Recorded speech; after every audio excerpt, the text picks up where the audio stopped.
अस्सलाम वालेकुम वरहमतुल्लाहि वबरकातुहू।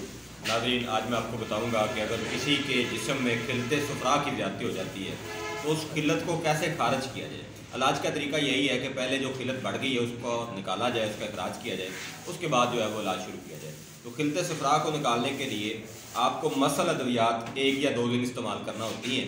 उसके लिए आलू बहारा बेहतरीन है, इमली का पानी बेहतरीन है, गुल बनफशा बेहतरीन चीज़ है, इसका कहवा इस्तेमाल कर सकते हैं। फिर बरगे सना यानी सना मक्की के जो पत्ते हैं उसको आप पीस कर उसका इस्तेमाल कर सकते हैं, या फिर उसका शरबत बना लें, वो कड़वा हो जाएगा। फिर इस तरह से अम्बल तास एक चीज़ होती है, उसकी टिक्की जो है उसको आप कहवे के अंदर बना के इस्तेमाल कर सकते हैं। फिर तुखम और बरग कासनी, ये कासनी जो है उसको अल्लाह ने उसके अंदर बड़ी शिफा रखी है, उसके ज़रिए भी आप जो सुफरा है उसको जिस्म के अंदर से खारिज कर सकते हैं।